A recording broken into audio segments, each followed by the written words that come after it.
now it is my pleasure to introduce our speaker of the day, agape-trained practitioner, Wendy Greene.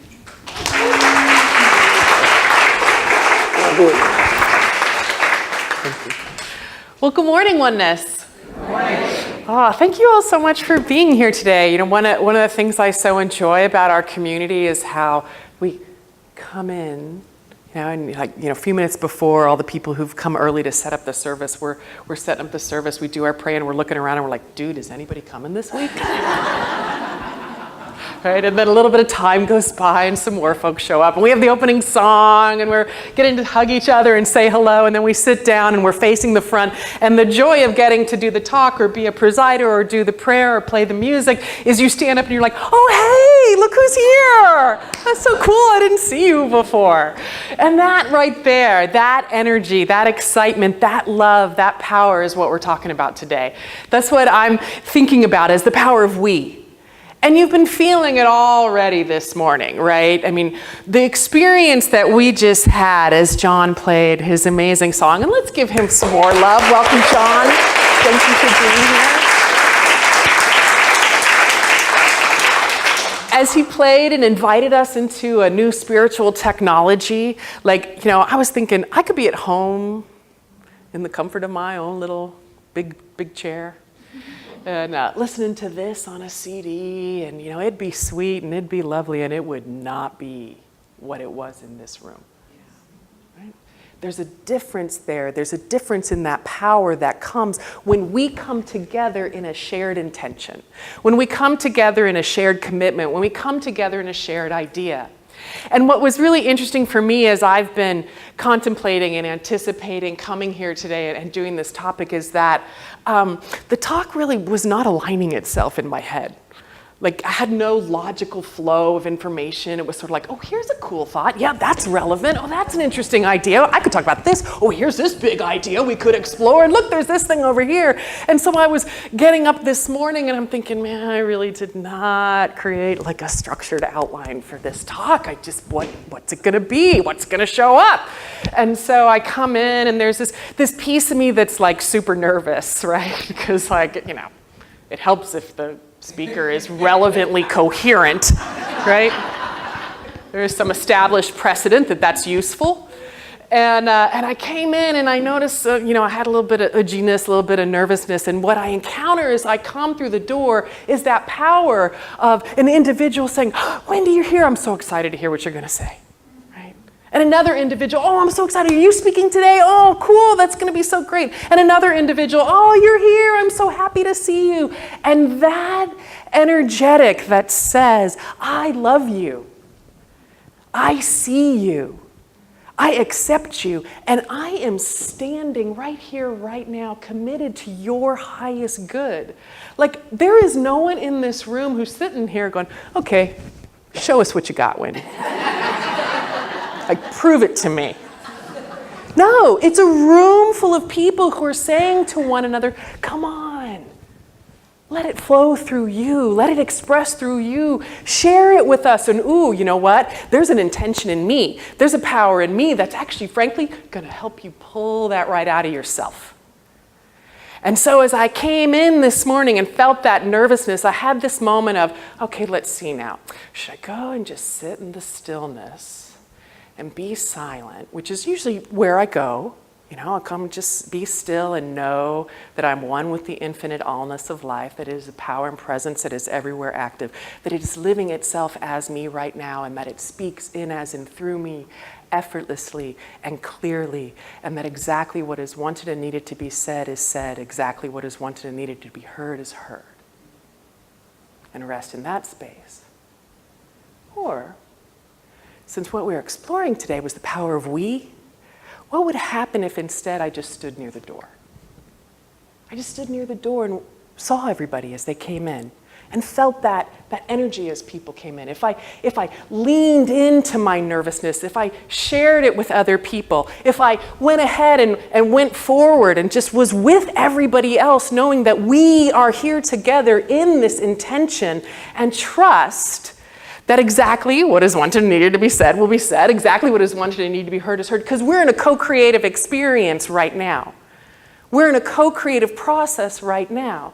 And it was really an interesting new place to try some new technology. And lo and behold, what happened was the stillness that I would have gone to anyway was gifted to me with new technology. Align, allow, let go. Right?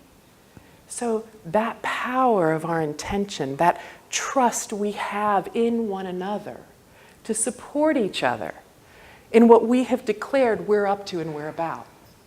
And that's what's so beautiful about spiritual community, which is what Reverend Brian's been exploring this month, and we're continuing to explore together, what Reverend Jenna brings forward so powerfully as we contemplate a ministry of activism, not just keeping it at home, but taking it out into the world. And so that coming together that we have, that intention that we have together, that we declare overtly, creates an access point, creates a level of opening that wouldn't be there otherwise. What I experience when I explore oneness, when I explore and experience and dive into my own spiritual practices, is absolutely, there is something amazing and unique at being in the stillness, taking that time to just tune in, connect, let go of everything else, and breathe. And just witness. Just witness. The mystic Neville actually describes that witnessing consciousness, that awareness, that observer consciousness, he describes that as God. That very consciousness is God.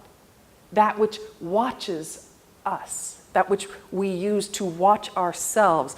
That which I've also heard described as, we are the way that the stars look back on themselves. And if you think about that from an astrophysicist point of view or from a physics point of view, they've done the research that shows that what the, quote, universe is made up of, the stars, the planets, the everything that's out there, is the actual same material, the same atoms, the same molecules, the same types of molecules as what is constructed as our physical beingness, our physical bodies. Like if we went down to the cellular level and pulled out some cells and compared them to like moon dust, like it's the same stuff, right? And so when we look up at the stars, which can sometimes be a little challenging when you live in an urban area, right? Lots of light pollution, right? But when we take the moment to do that, to get out into nature, I can recommend Cherry Springs State Park in Pennsylvania, in case you're looking for any place to do that, where you get out and you can really see the whole blanket of the Milky Way. And you can observe the night sky the way that our ancestors did before there was electricity. And oh, by the way, I want to be clear. I'm not saying I want to go back to the time before electricity. Pretty attached to the things that electricity brings. But when we take the time to really experience that and see the amazingness of it, right? It's so vast. And imagine we are consciousness itself, observing itself. Like the fact that we can even think about, what is that? I wonder why it's there. What is it doing? How does it work? Where did it come from? That right there is a whole level of energy, of exploration, of creativity that wouldn't exist except we're the ones doing the looking. And so as we're in that space of observation, you can see and believe that, okay, so there's a light, and then there's a light, and there's nothing in between them, right? Just dark space up there, right? It's just room of emptiness. Yet what scientists have discovered is that it isn't empty. They're starting to call it dark matter. And I personally am not a big fan of that phrase because there just seems something sort of, Darth Vader-y about dark matter.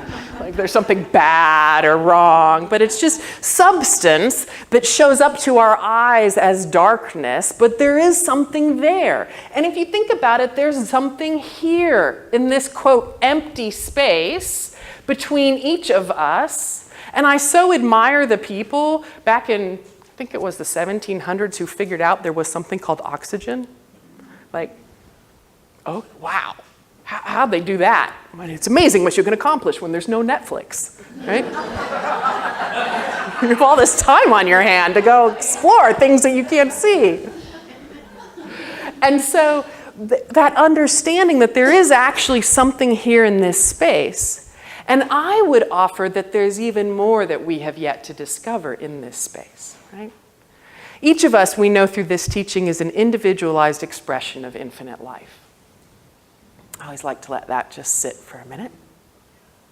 An individualized expression of unblockable, unstoppable energy in a neat little package that some days I love and some days I'm really annoyed with, called our bodies.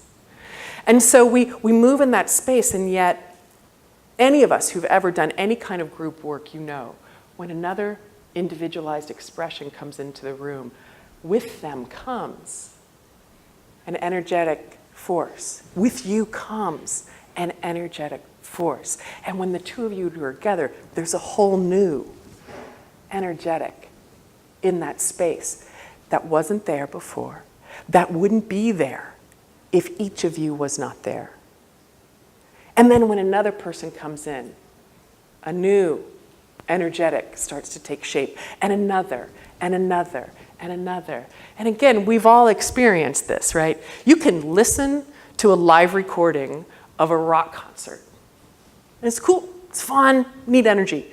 Then you can go to an arena concert, right? And you're in there with 30,000 people, and the singer comes out onto the stage, goes like this, hasn't uttered a sound, and 30,000 people, wah! And I remember actually being introduced to a band for the very first time in that kind of a context, and just sort of being like, all right, there's something going on here that I don't know about. Let's find out what it is. And of course, they became one of my favorite bands. So there's something different that happens when we all come together. There's something different that happens when we all come together, particularly under a shared conscious intention. Professional basketball players in particular talk about this, that there's a level at which when the game really gets going, like when you're playing with a group, and actually it doesn't even have to be professional players, right? When you're out there engaged in an activity, it might even look like competition. It might even look like we're trying to beat the other guy. But actually what happens is everybody's game level starts to uplift. Everybody starts to get better. And there can be a point where you're just in that flow together, and they've talked about being in that flow and feeling like something else is happening at a whole other level. And you get almost to the point where you don't care about the score anymore. You're just like, wow, did you see what that guy just did? That was so cool. And now where I'm going next, where I'm flowing with it, because this person has said, hey, let's operate at this level. And you've said, yes, let's operate at this level. And together we bring each other up to a new level of activity, to a new level of awareness, to a new understanding that wouldn't be possible if we just tried to do it alone. Now, I'm aware that some of what I'm saying is a little antithetical to the American tradition, right? American is really a place of rugged individualism. I'm going to go forward and make my way. And we even study the teachings of Emerson, who talks about that the individual and what the individual can do. And I certainly was raised very much so in that context of, hey, you make a difference. What you do matters. And I don't care if everybody else is jumping off a bridge. You're not jumping with them. Right? And there was an expectation, there was a level of standard. There was even overtly said, and it's funny because I have a cousin, and she had the same experience from her father as I had from mine, which went something like this: you're a Greene. You're a leader. You don't do what other people do. I don't care what they're doing. We have different standards. Now that can be like, okay, Dad, sorry. Or it can be like, okay, here we go. And you know what was interesting in my life? I have had moments where it has definitely been both of those things. On the one hand, I'm acutely aware of the extraordinary egoic nature of that statement. Like, seriously? Come on, man, let's just chill out a little bit. On the other hand, I had a job once where I was working just relentlessly, and it was exhausting. And I can remember driving up in the parking lot, and I would sit in the car in the morning and think, I don't want to go in there. I do not want to go in there. I just don't have it in me today to deal with those people and those issues and these problems. And I would hear a voice, and it would say, you're a Greene. And I would get up and I would go. And it was fine. You know, once I got in there, once I just got in there and started dealing with it and not thinking too much about it and just kind of working with what was in front of me, it was fine. But the pressure of that is very different from pulling up in the parking lot and thinking, I don't want to go in there. And I have a funny feeling. I'm not the only person who has that experience, right? Like, okay, some of us, Monday morning maybe, Thursday morning in particular, if I can just make it to Friday, right? So you come in, but imagine the energetic that says, I'm an individualized expression of divine life. I'm an individualized expression of love. And I have behind me right now the power and the presence of a spiritual community that holds me in love and infinite possibility every single day, even when I'm not physically with them. Okay, let's get to work. Let's go. Got some stuff to do here. Even if nobody else in my workspace has that understanding or that clarity, I can just bring to mind Karen Brown. I can just bring to mind Reggie Cole. I can just bring to mind Jill Pekowski. I can bring to mind the music of Harmonescence. Right? I can bring to mind those things that uplift, that inspire, that remind me I am loved even when I am an ugly mess. And that's the commitment that we make to one another as a spiritual community. And the power of that intention is something that human beings do not understand yet. At least in my experience. Like, we can't logically, scientifically break it down and explain it in a way that everybody would go, oh yes, I see that. That makes sense to me. Let's teach it in math class, right? We have our intuitive understanding of the power that we bring when we come together. We have our intuitive understanding of that possibility. And we have experiences. And what I know about the human brain, a lot of which I've learned as part of my day job, which is around helping organizations make major change. And of course, what we know about companies is there's a lot of investment in technology, particularly these days. Millions, I mean, the numbers can kind of freak you out. If you've never heard of it, like, oh my God, how much? Or like my sister joked at her former company, she'd been there for 20 years, and she said, you know, I remember when the IT department was 3 guys. And now there's like a whole section of 50, 60 people. She had a smaller company. I've gone into corporations where the IT department is thousands and thousands of people, not because they're bloated or they're excessive, but because that's what it takes these days to manage the technology that supports the work that we do in the professional world. And those people will come in, will have this great idea, this new capability, and they want to install it. But what happens is the human beings don't necessarily come along with the technology, right? And so you make this huge investment in this cool transformative capability, but no people actually start to use the new capability. As Reverend Jenna was talking about even this morning, you have that intention for change, but actually making the change is a whole other aspect. And it's not just in big companies with large groups of people, it's each of us individually, right? I mean, how many of us have ever gone to a workshop? Right? Anybody? Other workshop junk? Yeah, great stuff. Love it. Amazing. You go for the weekend and it's so inspiring and you're just like, oh my God, that was the most amazing thing ever. And I'm going to go home and I'm going to throw out anything that has sugar in it. And I'm going to like clean out my whole house. And I'm going to just really, I'm going to pray every single day. And I'm going to meditate for at least half an hour. Silent meditation in the lotus position, even though my leg doesn't actually do that yet. But I'm going to do it every single day. And then you come home and you're just like sunshine and all your friends with the amazing weekend that you had. And they're like, okay, yeah, that's super cool. Glad to hear it. Listen, I got to go get a beer because, like, you know, you're completely overwhelming me. And then like a couple of days later, you're like, oh yeah, man, that was so good. that conference was so good. And oh shoot, I forgot to pay the rent. Rent checks due, or oh my God, no, the laundry is over here. And okay, boy, that was a great conference. And then a few more days later, your boss says, where is that report? Right? And you're thinking, oh my God, I'm in the movie Office Space. I have to do the TFS report. And those of you who gave the laugh, I get, you're like, yeah, thank you, I appreciate it. Those of you who have not, I'm so excited for you.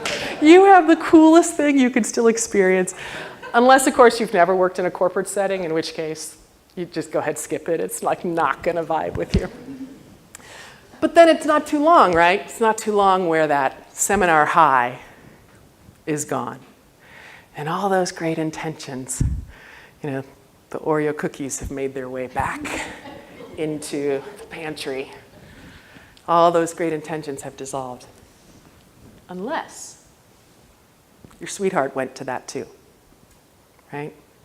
Both of you had that seminar experience together and you live together.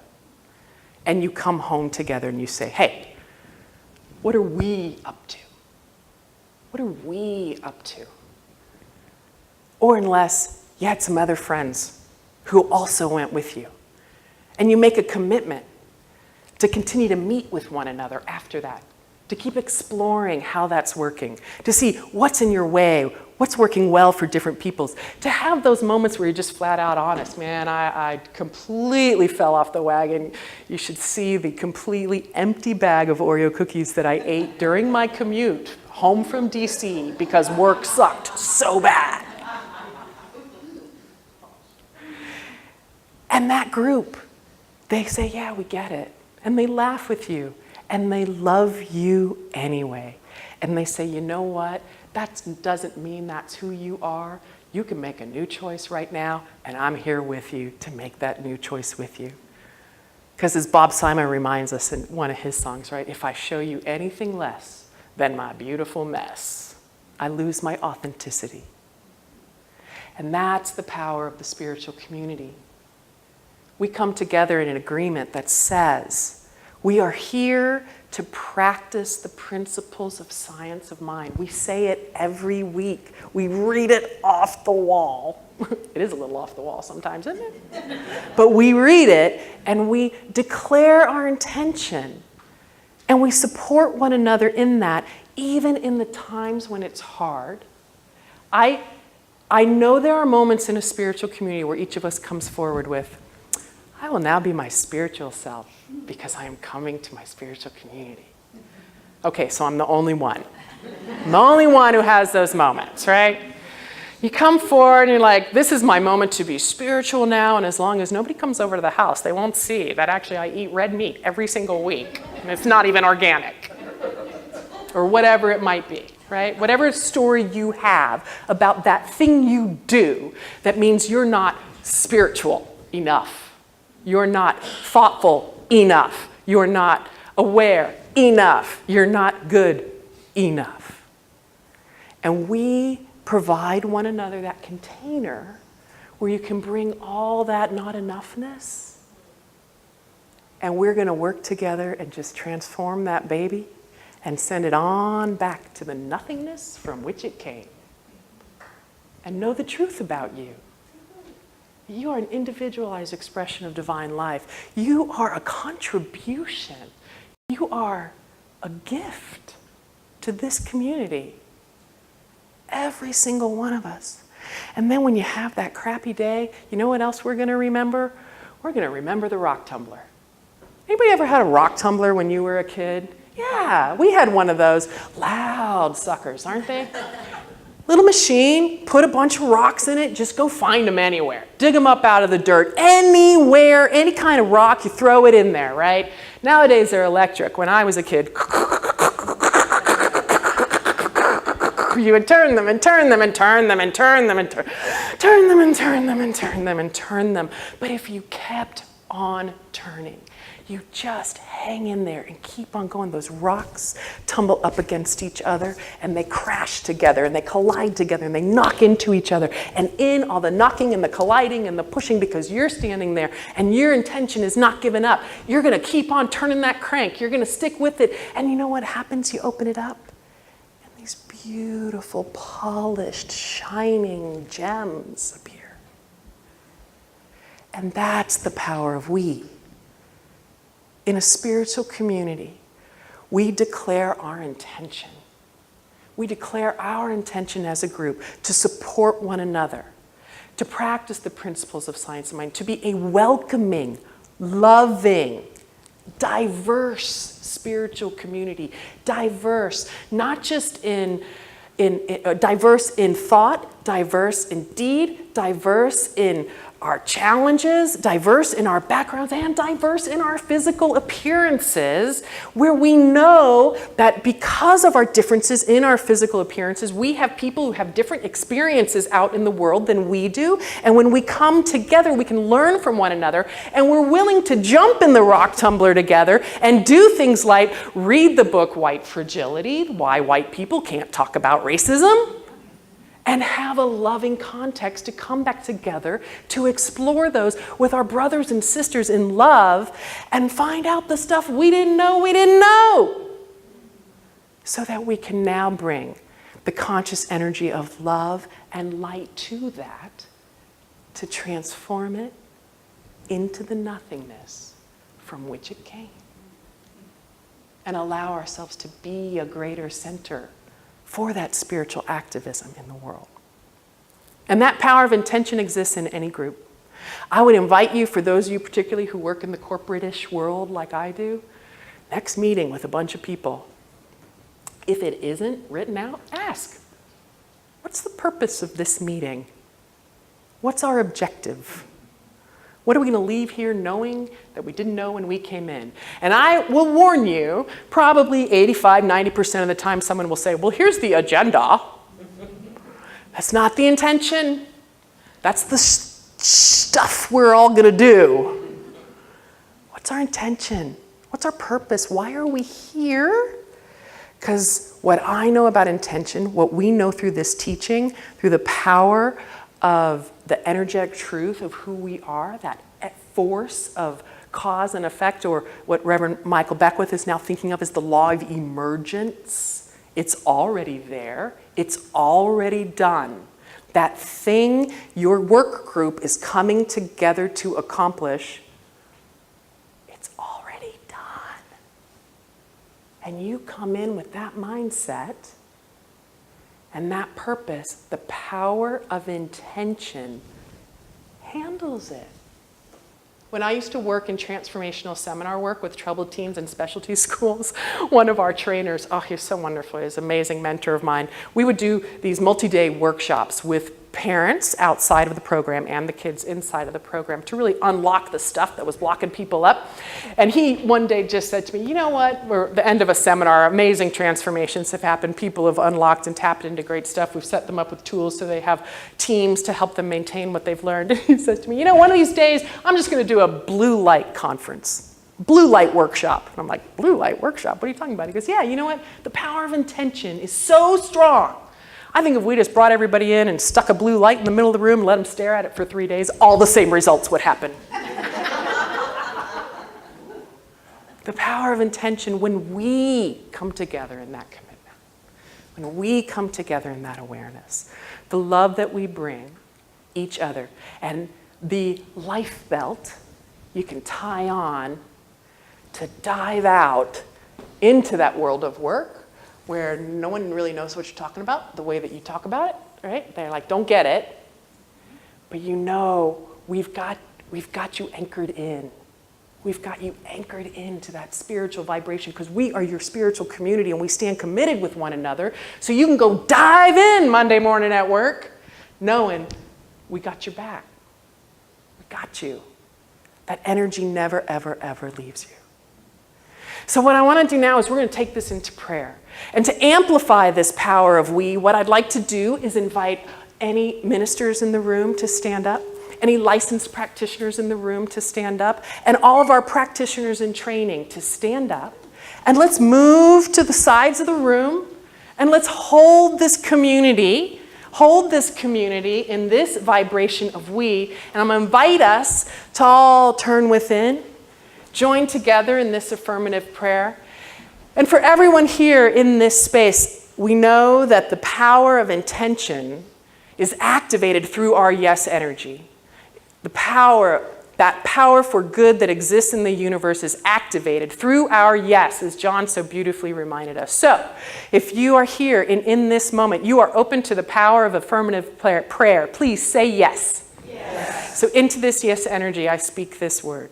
I speak this word of knowing that there is only one power, one presence, one infinite allness of life, that it is everywhere present, that it is everywhere active, that it is the absolute truth of who I am. It is the truth of each person standing around this community, each practitioner in training, each minister, each practitioner who is licensed, each individual who knows their willingness to know God, who lives in that vibration, that space, that we come together in this oneness now. In this space of this one life, this one power, this one presence, we consciously turn our awareness to this energy, and I speak from this space of oneness, knowing that we are indeed one with the infinite allness of life, each person in the presence of my voice, whether that voice be vibrating against their ear right now through this thing that is perceived as space between us, or through the digital field. That right here, right now, I know that there is a power and a presence that is revealing itself as each life in this room. That power and presence is unblockable. It is unstoppable. That power and presence is now manifesting in each life as absolute wholeness, as perfect peace that passes understanding, as the divine energy of life, of love, of creativity, of abundance, abundance in the form of divine right relationship, abundance in the form of absolute health and wholeness, abundance in the form of money, of the energetic known as money, the abundance in the form of divine right employment, abundance in the form of love. And I know that each person here now, whatever it is that has been perceived to be a block, a lack, a limitation in their life, I know now that this word dissolves that perceived block, dissolves that limitation, simply erases it and releases it, and we bless it. We bless those so-called blocks. We bless those so-called limits. We bless those things that reminded us with a knock on the head to pay attention. Look, practice, listen, align, allow. Let go. And in that release, that opening, those blocks are dissolved. So each person here is uplifted. Each person here is expanded. Each person here is deepened in their conscious awareness of their absolute divine nature. Each person here is deepened in their oneness with oneness, both the energetic awareness and this spiritual community, that each person here may individually and we collectively may be a space for transformation, a space for love, a space to reveal wholeness, a space to reveal what would love look like here. And we know that it looks like us. For that is indeed the truth of who we are in this moment, in every moment. And in the deepening of this awareness, the power of this word uplifts the lives of each family of this community, of each individual with whom any one of us comes into contact, uplifts the lives of this entity known as Columbia, as Howard County, as Maryland, as the United States, as North America, as the world we call the earth. Peace, be still. God is, we are, and all is well. And with a joyful heart, in such loving gratitude for this community, for each individual who says yes, yes, yes, yes to love, I release this word into the law of action where it has already been received, already been made so. And it is our privilege to simply celebrate its completion and celebrate the privilege of witnessing God as each one of us. What a joy it is. We've named it, we've claimed it. We allow it to be. And together we say, and so it is. Amen.